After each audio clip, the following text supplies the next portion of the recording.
Ok, ok. Eh bien, déjà, Ah, bonjour à tous. Merci à tous ceux qui viennent de se joindre pour l'instant. Donc, on va pouvoir démarrer un peu ce Tech Live. Donc, je vais essayer d'être un peu dans les temps. Déjà, rapidement, bonjour. Donc, pour me présenter, donc, moi, je m'appelle donc Fabien Lenoir, consultant Clanic.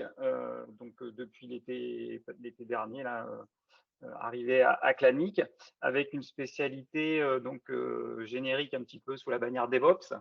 Et puis auparavant aussi, j'ai fait pas mal un parcours dans la vidéo, donc voilà.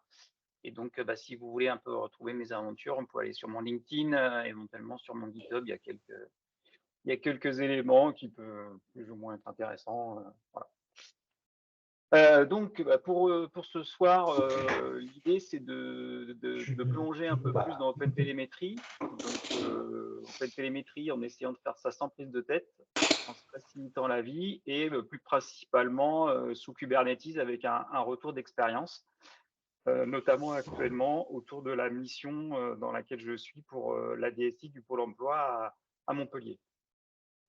Donc OpenTelemetry, c'est un petit peu émergent en ce moment. Donc je ne sais pas après s'il y a déjà des gens qui sont utilisateurs ou qui ne connaissent pas du tout. On va essayer d'avoir une vision un peu globale et éventuellement peut-être après de rentrer un peu plus dans le détail. Donc un petit sommaire de comment ça va se passer. Donc dans un premier temps, peut-être voir un petit peu des notions générales autour du monitoring, de l'observabilité. Puis un petit peu OpenTelemetry, un peu comment ça fonctionne, puis après aller un petit peu plus loin jusqu'à la mise en place avec le retour d'expérience.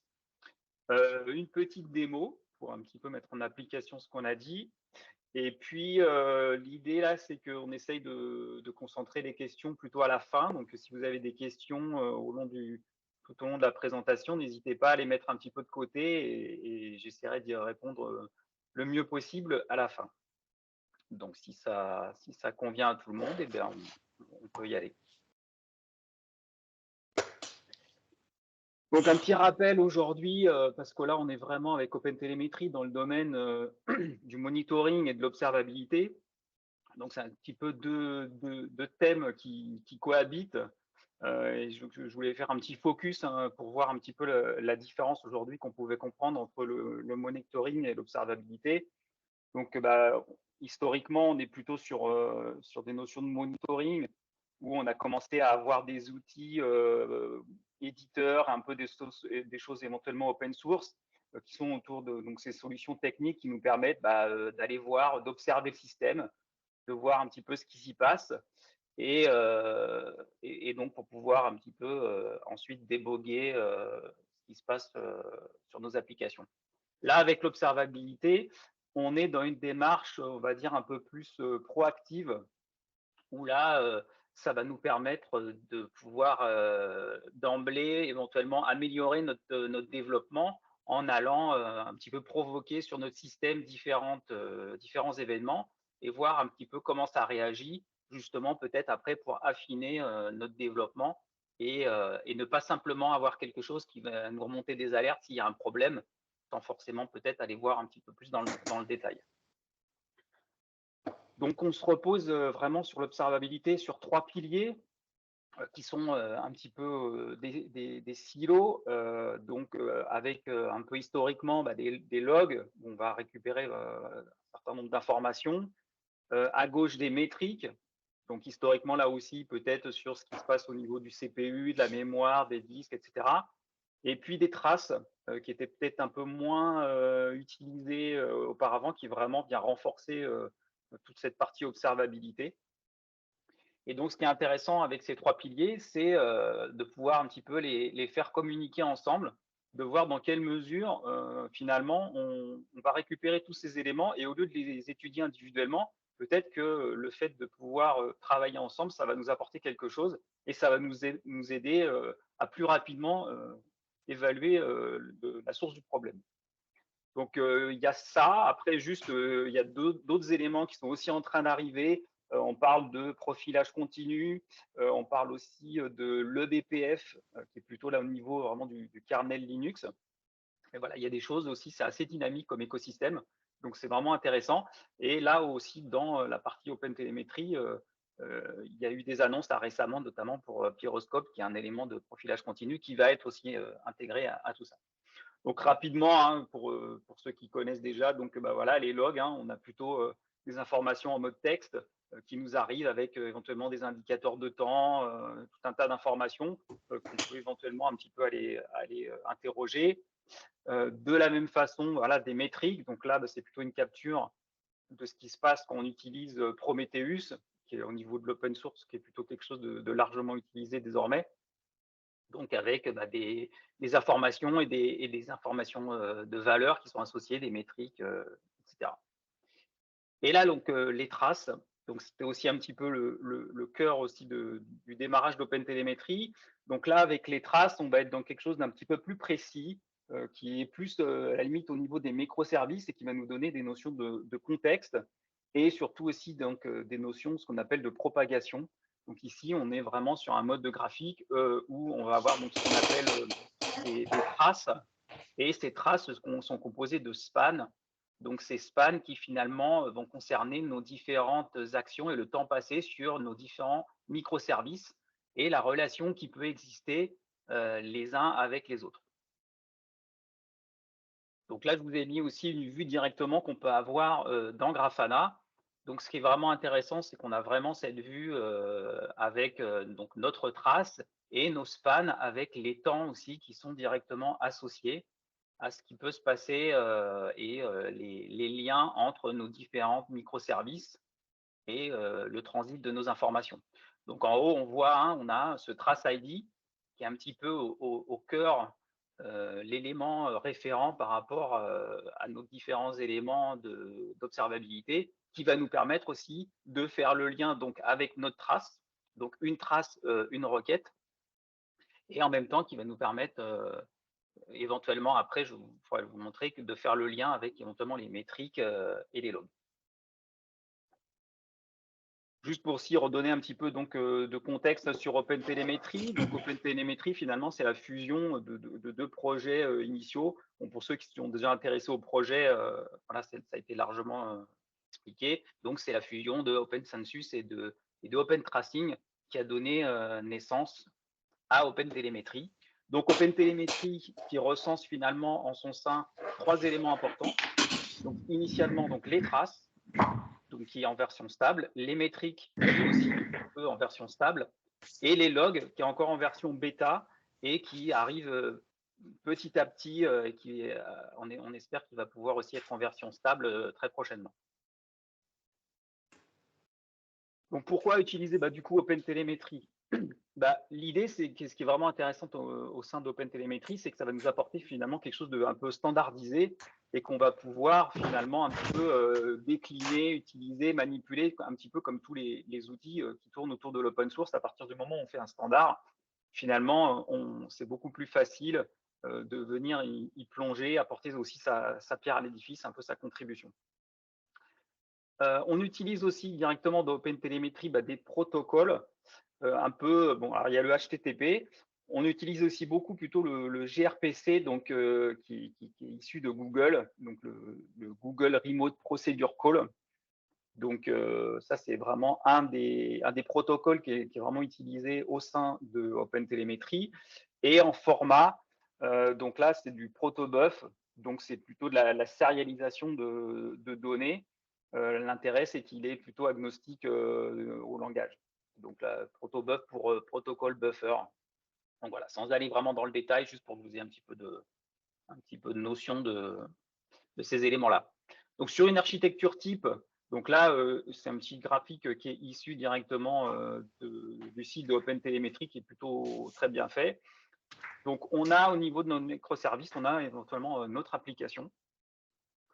Et on a plusieurs possibilités pour pouvoir un petit peu injecter la partie OpenTelemetry dans notre application. Donc, on a traditionnellement pour les développeurs la façon de l'injecter directement dans les librairies au niveau de son code. Donc là, il faut vraiment être au niveau du développement. On va pouvoir intégrer différents éléments qui vont nous permettre finalement de pouvoir avoir nos traces et pouvoir écouter notre application. Il y a aussi des instrumentations, on va dire, un peu plus automatisées, où là, par exemple, dans le cadre d'une application Java, au moment du démarrage, on va simplement ajouter un jar OpenTelemetry et ça va ajouter l'instrumentation, donc ce qu'on appelle l'instrumentation de OpenTelemetry dans notre application. Nous, là, l'idée, c'est qu'au bénéfice de Kubernetes, on va aussi utiliser une instrumentation un peu différente, ce qui va nous avoir comme gros avantage de ne pas toucher directement au code. Donc, on va vraiment finalement séparer la partie instrumentation observabilité de la partie code. On n'a pas besoin du tout de pouvoir ajouter la partie instrumentation OpenTelemetry dans le code. Deuxième élément très important, c'est la notion donc, de collecteur. Donc ça, c'est une brique qui va nous permettre finalement de centraliser au travers du protocole ici, donc OTLP, tous nos objets traces, métriques, éventuellement log, dans cette brique de collection qui, à l'intérieur, elle va faire différents éléments, différentes actions de réception, de process, d'export. Et ensuite, toujours dans ce protocole OTLP, va pouvoir les envoyer différents éléments sur du Grafana, sur du Tempo, sur du Elastic, etc., etc. Ça fait partie en fait des briques vraiment essentielles quand vous allez sur le projet OpenTelemetry. La brique importante, donc c'est la partie instrumentation qui va vous permettre donc d'apporter cette notion OpenTelemetry dans votre applicatif, la notion de collecteur, et puis après donc tout ce qui va être un petit peu back-end de stockage et la partie visualisation. Juste, j'ajoute que donc dans la facilité d'utilisation de tout ça, avec Kubernetes, ce qui est vraiment intéressant, c'est aussi de tirer profit de Helm, des chartes Helm, qui va nous permettre de pouvoir déployer vraiment rapidement tout cet écosystème qu'on choisit d'utiliser, Tempo, Prometheus, Grafana, etc. Donc, si on rentre un petit peu plus loin dans une architecture type, donc on arrive donc sur c'est un petit peu une représentation un tout petit peu différente de ce qu'on peut avoir, donc à savoir notre application. Donc là, soit on choisit de le mettre dans le développement, donc on aura une librairie OpenTelemetry, ou soit on peut aussi, alors ça c'est une utilisation un petit peu plus avancée, on utilise un collecteur en mode agent qui est aussi directement sur notre host. Là, après, au milieu, on a vraiment toujours notre brique de collecteur, donc la brique est un peu vraiment essentielle pour pouvoir capter, traiter et renvoyer les informations. Et donc, après, on décline ça de la même façon sur nos différents applicatifs qu'on veut instrumenter et qu'on veut observer. Comme l'idée là aussi, c'était de vous faire un petit retour d'expérience autour du contexte particulier de Pôle emploi et de la façon dont on l'implémente à Pôle emploi. Donc à Pôle emploi, on est sur un écosystème qui est un peu particulier, Kubernetes, dans le sens où ça fonctionne sous les plateformes VMware qui font tourner Kubernetes, donc de différentes façons. Et nous, on l'utilise donc sur Kubernetes, donc avec Tanzu, donc c'est ce qu'on appelle après TKGI. En mode VM et puis en mode TAS. Donc là, c'est Tanzu Application Service. Donc c'est une façon d'utiliser aussi avec Spring, par exemple, et que ça soit dans des build packs directement, où là, c'est une intégration un peu différente. Au sein de Pôle emploi, nos microservices, ils sont plutôt nommés, nous on appelle ça plutôt des composants, à savoir qu'on a des composants qui sont identifiés comme étant des fronts, des éléments de base de données, des éléments back-end, etc., etc. Et donc aujourd'hui, pour tout ce qui va concerner un petit peu cette notion d'observabilité, la solution qui est en place, c'est une solution éditeur qui s'appelle AppDynamics. Donc l'idée, c'était pourquoi changer finalement, parce qu'il y a déjà des solutions qui sont en place. Donc aujourd'hui, AppDynamics, c'est plutôt intéressant, mais l'idée, c'était de voir s'il n'y avait pas une possibilité pour accélérer la résolution des incidents. Parce qu'aujourd'hui, il y a quelques limitations qui font que ça peut être intéressant de pouvoir regarder d'autres solutions du marché. Là aussi, ce qui est intéressant dans le contexte d'OpenTelemetry, c'est l'apport des traces, ce qui n'était pas forcément existant, en tout cas pas forcément bien exploité au niveau de AppDynamics, et surtout cette notion de corrélation.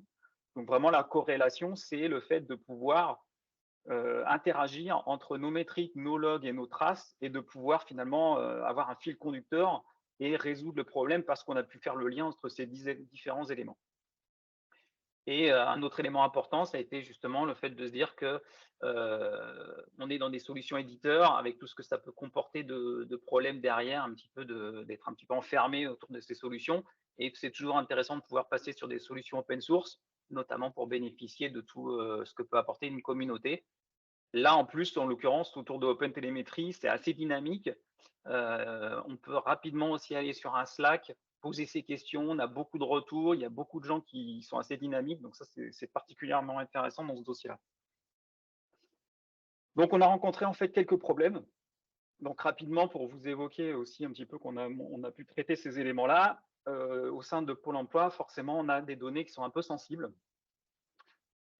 Donc, il a fallu faire transiter ça par Kafka. Et donc, il y a une petite brique d'anonymisation qui, en plus de nous apporter tout le bénéfice de Kafka, vient aussi filtrer et enlever des informations un peu sensibles. Et donc ça, c'est particulièrement intéressant parce que aussi, d'ores et déjà, OpenTelemetry a intégré complètement Kafka. Et donc, il y a des éléments de receveurs et d'exporteurs qui nous permettent de pouvoir envoyer dans Kafka et de pouvoir aussi récupérer dans un collecteur les informations issues de Kafka. Deuxième problématique, aujourd'hui, on s'est posé la question, il y a des agents aujourd'hui AppDynamics qui tournent sur les applications. Est-ce qu'on met en plus un système d'instrumentation OpenTelemetry sur l'applicatif, ou est-ce qu'on les remplace carrément parce que est-ce que c'est plus gourmand d'avoir les deux, ou lequel est plus gourmand par rapport à l'autre? Donc là, on a fait appel finalement, comme on utilise pas mal les solutions Grafana, on a fait appel à Cassis pour faire quelques scripts de benchmark qui nous ont révélé finalement que AppDynamics, comme c'est quand même un agent aussi peut-être qui a un peu plus de fonctionnalités, est beaucoup plus gourmand en termes de mémoire et de CPU, et que la solution AppDynamics, toute seule en soi, finalement, consomme beaucoup moins de ressources. Donc, c'était une solution peut-être à privilégier, et que même finalement faire tourner les deux en parallèle, ça avait une incidence moindre sur la consommation des ressources. Là aussi, un élément important, c'était de surtout ne pas avoir à modifier le code des applications, des microservices, parce que finalement, il y a énormément de développeurs, énormément d'applications, et que ça serait particulièrement fastidieux d'aller les voir un par un pour leur dire tu dois pouvoir mettre cette bibliothèque-là et faire finalement la spécification pour chaque type de code, chaque langage, etc. Donc là, la solution, qui était finalement un peu aussi apportée sur le plateau avec OpenTelemetry, dans le contexte de Kubernetes, c'est d'utiliser OpenTelemetry Operator, qui va nous permettre finalement d'ajouter, d'instrumenter nos applications sans avoir à aller profondément dans le code. Et puis, donc aussi toujours dans cet état d'esprit un petit peu de simplification et d'automatisation, quelle solution? Là, c'est qu'on a une solution de CI/CD qui est sur du concours. Donc, il y avait déjà des choses qui étaient en place. Là, ce qui a été fait finalement, c'est de l'adjoindre avec une solution de GitOps qui s'appelle Flip, pour pouvoir aussi à nouveau simplifier les choses. Donc après, au niveau des développeurs, l'idée c'est qu'ils ont finalement peu de choses à faire. Alors, je vous passe un peu le reste du contexte, mais il y a aussi du Kyverno qui va vous permettre finalement de récupérer les informations au travers des labels et de déclencher, d'automatiser toute cette chaîne d'ajout de OpenTelemetry, entre autres. Donc, si on se penche un peu plus pour le coup de OpenTelemetry Operator. Donc, en fait, OpenTelemetry Operator, l'idée, c'est qu'on va l'utiliser au travers d'un chart Helm. On va avoir à ajouter nos quelques éléments dans notre chart Helm pour pouvoir remplir cette configuration. Et l'idée derrière ça, c'est que on va simplement instrumenter notre application en ajoutant un label. Donc ici, je vous ai mis, j'ai pris une application de vétérinaire type de démo, Pet Clinic, Spring Pet Clinic, avec le manifeste de déploiement. Et l'idée, là, c'est qu'on va simplement ajouter une annotation d'instrumentation OpenTelemetry. On injecte, comme c'est une application, on va sélectionner finalement d'injecter du Java. Et ici, on vient simplement lui passer une référence donc sur un CRD, un fichier de Custom Resource Definition, dans le namespace de monitoring, qui lui va comporter des informations. Par rapport à ça, on ajoute aussi quelques éléments. Donc, on ajoute, nous, des labels des composants, un cadre, etc., qui nous permettent un petit peu de segmenter nos applications. Ce qui va finalement nous permettre, ces labels, de pouvoir retrouver notre application après dans la partie visualisation, notamment avec Grafana. Donc là, un petit focus justement sur notre fichier d'instrumentation. Donc on a différents éléments par rapport à notre fichier d'instrumentation. Donc on a quelques ressources aussi qui vont nous permettre après de récupérer nos informations. La partie plus ou moins importante ici, c'est qu'on peut définir par rapport à différents types de langages les éléments qu'on veut y voir. Donc là, actuellement, les langages qui sont supportés, donc on a du Java, on a du Node.js, on a du Python, on a du .NET, et puis petit à petit, il y a aussi les autres langages qui commencent aussi à pouvoir avoir cette notion d'instrumentation automatique. Donc là, on pourrait très bien directement décliner. Donc là, on a une image spécifique pour cette auto-instrumentation, on définit ça. Et puis après, on peut définir quelques variables d'environnement. Donc là, en plus, on a pu déclencher directement la partie métrique et la partie log au travers de ce fichier d'auto-instrumentation.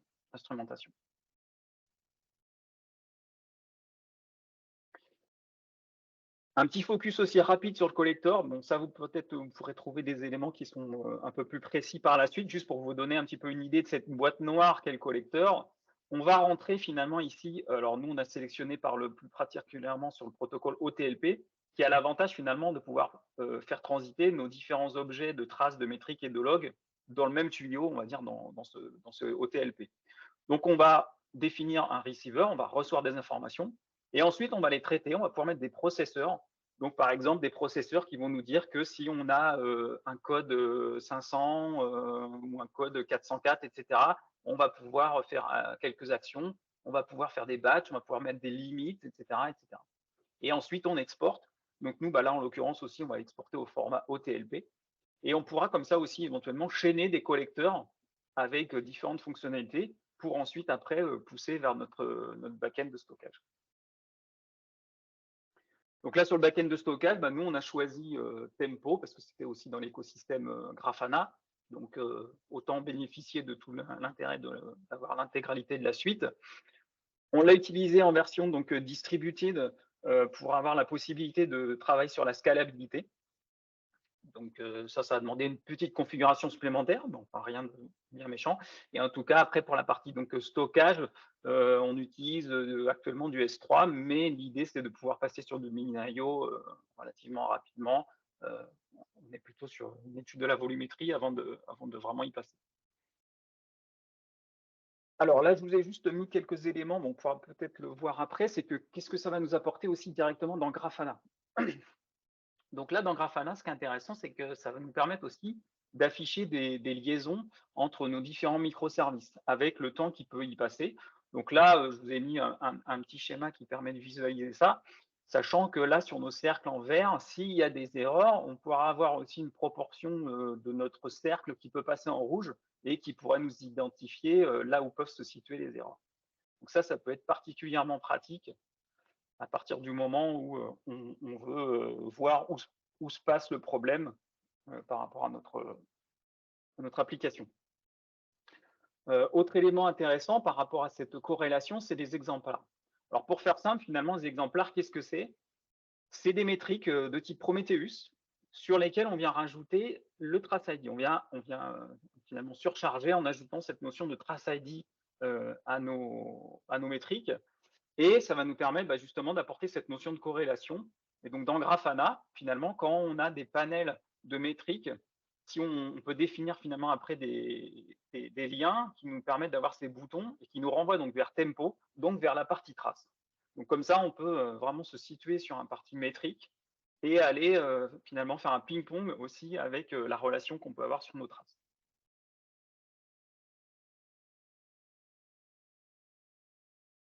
La corrélation, donc du coup, là aussi, on peut faire finalement l'inverse, c'est-à-dire que là, je vous ai montré une visualisation plutôt côté tempo, et donc là, on va aller sur une trace, et à partir de notre trace, là où on a des petits éléments chaînés, là, on peut aussi définir finalement des URL et des liens qui vont nous ramener vers des métriques. Donc là, c'est vraiment cette notion aussi toujours de corrélation où on peut faire le ping-pong entre les différents éléments les uns et les autres. Et pareil, de la même façon, on a aussi cette notion sur nos traces de pouvoir aller faire le ping-pong et d'aller directement vers les logs.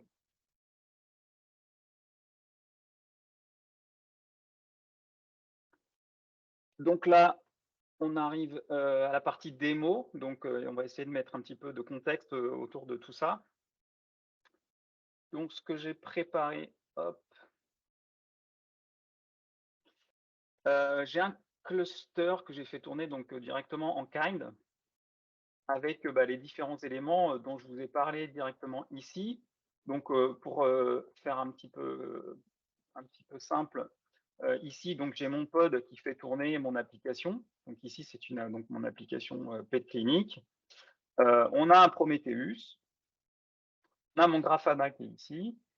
Là, j'ai un Minayo qui va nous permettre justement de faire le stockage de nos informations tempo et en plus de nos informations donc Loki. Donc Loki, ça c'est la solution qui nous permet aussi d'avoir la centralisation des logs et de pouvoir travailler avec les logs. Et ici, là, j'ai Tempo. Donc, je crois qu'ici, il est en mode plutôt standalone, qui est lui plutôt donc vraiment le back-end au niveau des traces.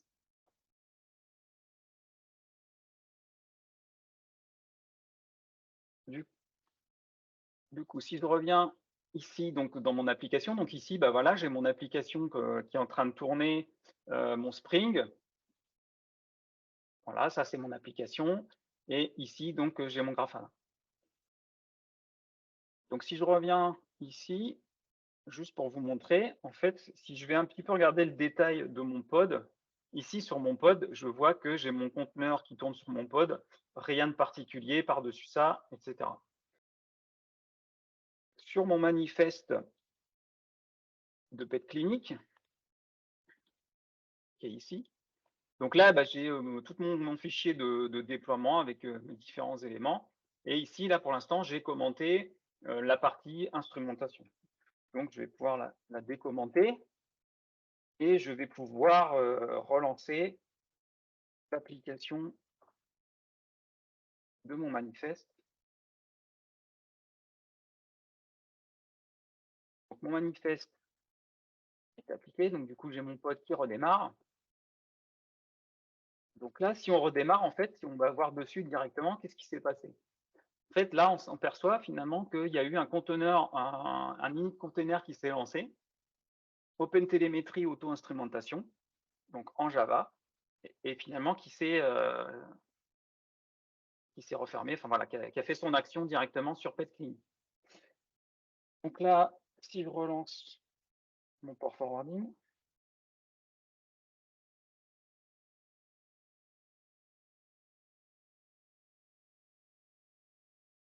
que je retourne sur mon application, donc là, au niveau de moi de mon application, j'ai rien fait, j'ai rien changé de particulier. Donc là, ce que je fais, en fait, grosso modo, c'est que je me balade dessus comme si j'étais un utilisateur. Donc, grosso modo, qu'est-ce que je fais là? Je suis en train de faire des traces. Voilà. Et donc maintenant, si je vais voir finalement dans mon Grafana, si je sélectionne Tempo, là, je vois que j'ai un service name qui correspond donc à mon application Pet Clinic qui apparaît.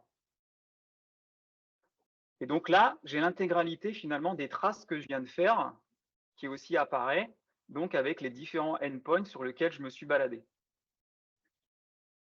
Donc là, en fait, avec notre trace ID, je peux observer les différentes traces, tout ce qui s'est passé par rapport à mon application. Donc là, on peut très bien imaginer, bon voilà, là j'ai un petit exemple où finalement j'ai une trace, j'ai mon root span, et après j'ai tous mes spans enfants qui sont en dessous. Et vous voyez que c'est intéressant parce qu'on peut déjà un petit peu aller dans le détail. Bon là, mon application n'est pas forcément très élaborée, mais on peut aller dans le détail et aller voir finalement là où on a passé du temps, qui peut être particulièrement intéressant. Et donc là, en plus, où on a passé du temps, on a fait des liens avec sur la partie log et la partie metrics pour pouvoir aussi un petit peu aller faire une analyse de là ce qui s'est passé. Donc, pour combien de temps on a passé là-dessus, etc., etc. Donc là, il n'y a pas forcément des taux d'erreur, etc. Mais en tout cas, voilà, ça nous permet. Donc là, à gauche, autant on est sur la partie tempo, donc la partie trace. Et là, on a sur la partie droite la partie Prometheus, donc on observe la partie métrique. Et donc, c'est particulièrement intéressant, notamment si on veut voir ici des erreurs, donc là, en fait, ce qui s'est passé, c'est quand je clique sur mon application, j'ai une page spécifique qui va me générer des erreurs. Et donc là, j'ai mes erreurs qui arrivent. Et donc, de la même façon, je peux aller voir donc du coup éventuellement mes erreurs, le taux d'erreur qui peut y être associé. Mais surtout, je peux aussi aller voir les logs qui sont associés à cette erreur directement. Donc tout ça parce qu'en fait, j'ai fait le lien directement avec le Trace ID entre mes logs, mes traces et mes métriques. Et donc ici, on voit bien, j'ai le Trace ID par rapport à mon log. Donc là, j'ai une extraction finalement de ma partie log avec mon Trace ID, et donc qui va me donner aussi après l'intégralité de mon log d'erreur sur mon application Java. Donc après, on peut imaginer tout un tas de choses. Donc ici, en fait, on a la partie Loki avec la partie requêtage qui s'appelle donc du logQL. Et donc, finalement, sur mon service name, où j'interroge et je lui passe mon Trace ID pour pouvoir faire le lien. Donc ça est défini au niveau de nos data sources. Donc ici, dans Loki et dans Prometheus, on a la possibilité justement de définir différents éléments qui vont nous permettre un peu de faire nos interactions entre nos 3 éléments de trace, de métrique et de log. Donc ici, voilà, les 3 éléments qui sont là, finalement, ça correspond à ça. Et donc, ça nous donne après différents éléments qu'on peut intégrer dans un dashboard de façon centralisée.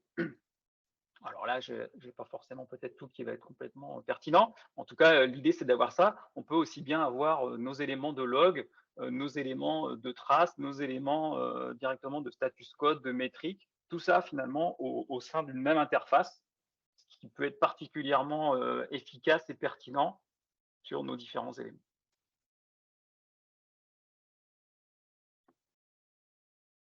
Donc voilà sur cette partie-là. Et si vous avez quelques questions, alors j'espère que je vous ai pas endormi, mais si vous avez des questions, je vous invite à pouvoir les poser. Je vais essayer d'y répondre le mieux possible.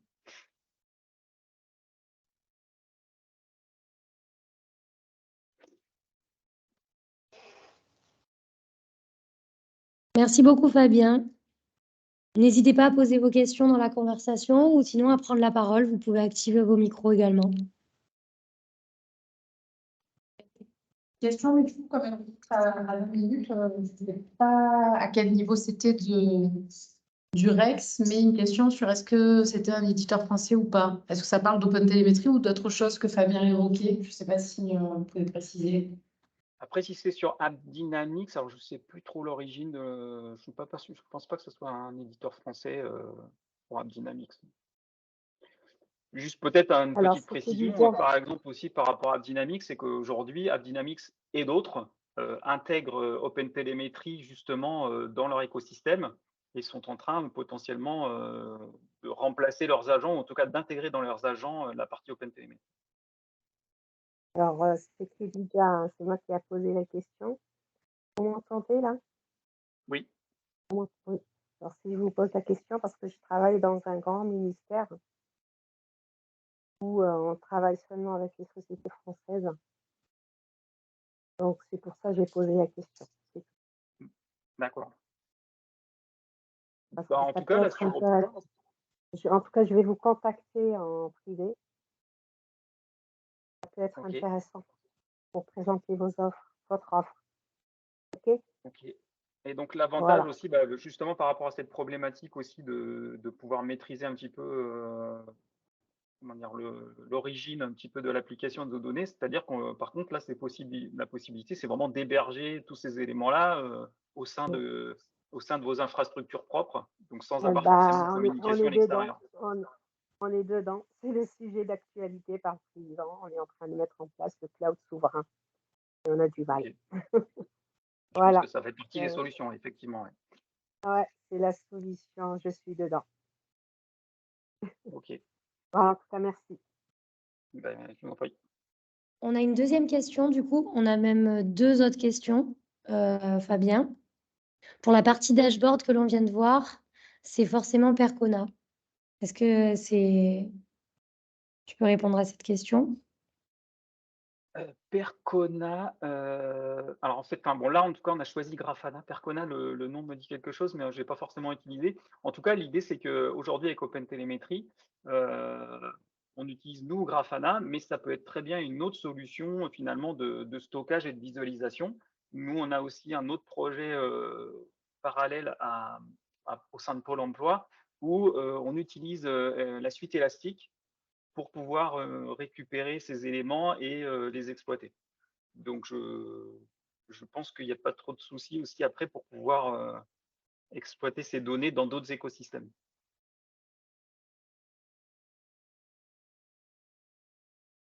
Et du coup, il y a une autre question. Alors, on a répondu, est-ce que Fabien a répondu à la question? Il y a des besoins de précision, c'est OK? Non, il y a une dernière question. Fabien, est-il possible d'instrumenter le système, je pense à Linux en particulier, pour corréler métriques et logs? Oui, alors du coup, c'est une petite spécificité justement qu'on a en place nous aussi au sein de Pôle emploi, c'est-à-dire qu'on a aussi des éléments legacy qui sont sur des VM et on voulait avoir la possibilité justement de pouvoir monitorer les hosts. Donc, ce qui se passe, c'est qu'en fait, le collecteur, en dehors de sa fonction primaire un petit peu de centralisation, il peut aussi tourner sur une machine, un host Linux en mode agent. Et donc, bah, de ce fait-là, on peut utiliser donc en mode receiver, etc. Donc, nous, ce qu'on utilise en fait finalement, c'est pour scraper toutes les informations directement sur la machine et après les envoyer dans notre système avec le protocole OpenTelemetry. Donc, oui, oui, on peut. En fait, dans ce cas-là, on utilise le collecteur en mode agent. C'est un mode de fonctionnement un peu différent. Fabien, peut-être que tu peux réafficher la slide du coup de contact que tu as mis au début avec ton LinkedIn pour que les personnes qui le souhaitent puissent te rajouter et éventuellement t'envoyer des messages privés. Ouais, voilà. Je ne sais pas si vous le renvoyez à nouveau. Oui, on la voit bien. J'aurais une question aussi. Oui. Vous m'entendez? Oui, oui. On parle d'agents et de collecteurs. J'imagine que là, on parle donc de métriques système et de métriques applicatives. Dans le cas d'une instrumentalisation, je dirais un peu plus legacy, avec d'anciens systèmes de monitoring type Nagios, avec peut-être même des scripts personnalisés pour aller choper de la métrique qui pourrait être des métriques applicatives, dont la directive métier est connue que du script. Est-ce que les collecteurs peuvent être ouverts sur de la data en provenance de sources extérieures, genre, je sais pas, par exemple, on a besoin de mesurer de la latence entre deux data centers ou entre deux machines en particulier. Là, ça vient pas du système, ça vient plus de quelque chose qui serait vraiment très spécifique. Est-ce qu'on a la possibilité de demander à l'agent d'aller collecter de la data de manière externe? Alors oui, en fait, c'est un peu, alors je vais essayer de vous le montrer. Ce qui se passe dans le projet OpenTelemetry, c'est qu'au niveau du collecteur, on a la partie, on va dire, initiale du collecteur OpenTelemetry sur GitHub. Et finalement, la partie qu'on utilise un peu plus, c'est la partie OpenTelemetry Contrib, qui comporte beaucoup plus finalement d'éléments. Donc ici, vous voyez, par rapport à ce qu'on disait, on a les éléments de receiver. Et ici, on va retrouver dans nos éléments de receiver un petit peu toutes les possibilités qui peuvent être offertes d'éléments qui vont rentrer dans notre collecteur. Donc là, on a aussi beaucoup d'éléments, mais on a du Kafka, voilà. Mais donc ça nécessiterait de recoder son propre collecteur finalement pour la spécificité. Alors ça, c'est possible aussi. On peut faire son propre collecteur, ouais. Mais là, nous, ce qu'on fait en général, c'est qu'on utilise le collecteur Contrib. Et dans le collecteur Contrib, finalement, on vient lui dire, par exemple, je vais avoir besoin en entrée, alors on utilise plutôt par exemple les Prometheus, Receiver.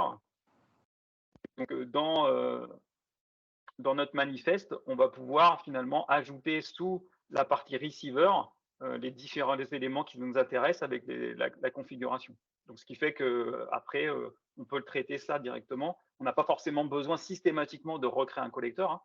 Si on crée un collecteur et qu'on ajoute ces éléments de contrib, on peut avoir quelque chose de beaucoup plus riche avec beaucoup d'éléments. Le collecteur a pour rôle de capter un type générique d'information et on le branche en fait à sa source directement. Alors, le collecteur, donc, il peut recevoir plusieurs types d'informations. Par exemple, là, dans le receiver, si on choisit un receiver OTLP, à ce moment-là, on va récupérer des éléments au protocole OpenTelemetry. Mais on peut imaginer que si on utilise un autre type de receiver, par exemple, nous, quand on fait des receivers Kafka, on vient finalement récupérer la partie des topics Kafka. Je n'ai pas forcément un sous-coude, mais en fait, on lui définit le topic, donc les brokers qu'on veut utiliser, le topic, etc. Et en fait, après, ça vient dans le receiver, c'est traité par la partie processor et c'est ensuite renvoyé sur la partie exporteur. Nous, c'est ce qu'on fait avec Kafka, par exemple. D'accord, très bien. Merci. Ouais. Du coup, Fabien, il y a également une nouvelle question qui a été posée par Sébastien, qui demande si au niveau de l'intégration des langages JavaScript, c'est aussi transparent que Java.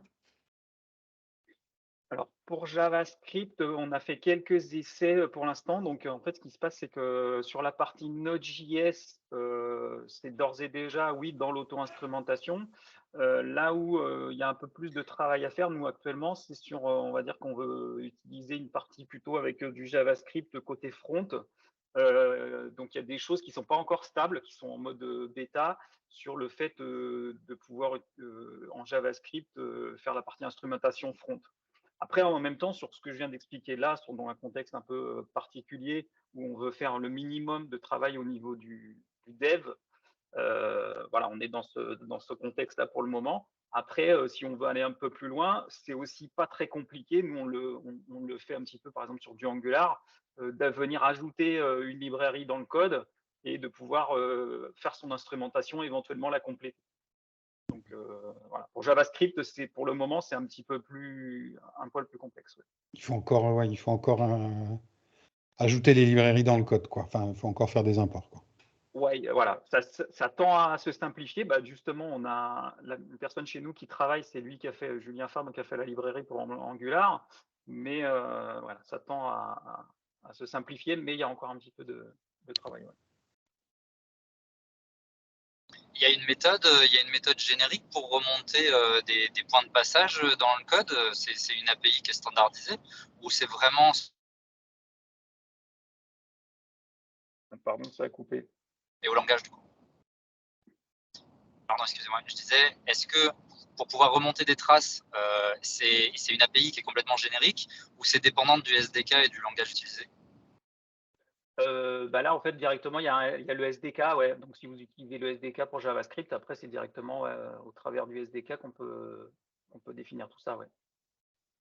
J'ai essayé d'imaginer le concept. Par exemple, on a une application qui va évoluer de version en version. Et puis, dans la séquence de CI/CD, on intégrerait des tests de performance sur l'application et se dire, tiens, je mets, je sais pas, 5 points de mesure, 5 points de passage dans un scénario utilisateur.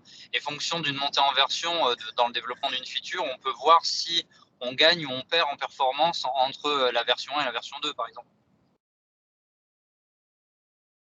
La version 1 et la version 2 de quoi de la librairie du développement de l'application, justement. Ouais.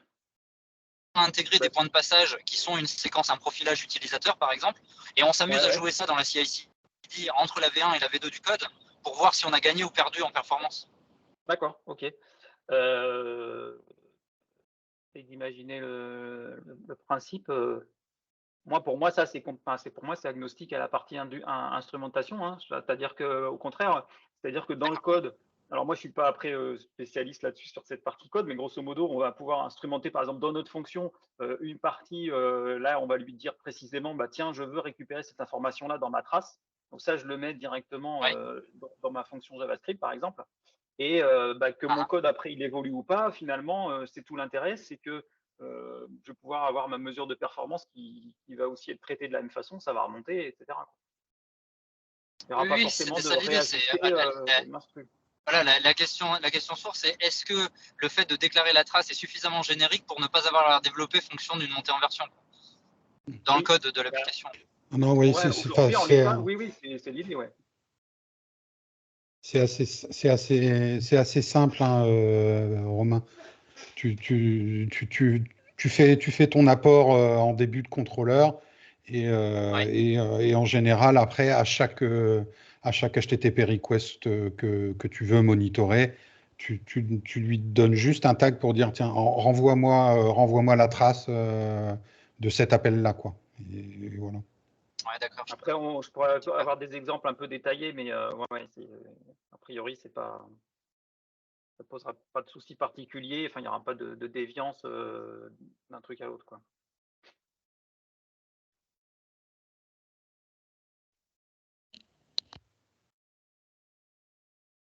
Du coup, il n'y a pas d'autres questions? Bon. On va clôturer du coup. Merci à tous. Vous recevrez le replay pour ceux qui sont arrivés un peu en retard, qui manqueraient le début. Vous avez de quoi contacter Fabien. Et puis, on vous dit à bientôt. Merci à tous en tout cas. Merci Fabien. Merci à tous. Merci. Au revoir. Merci, au revoir. Merci. Merci, au revoir. Merci.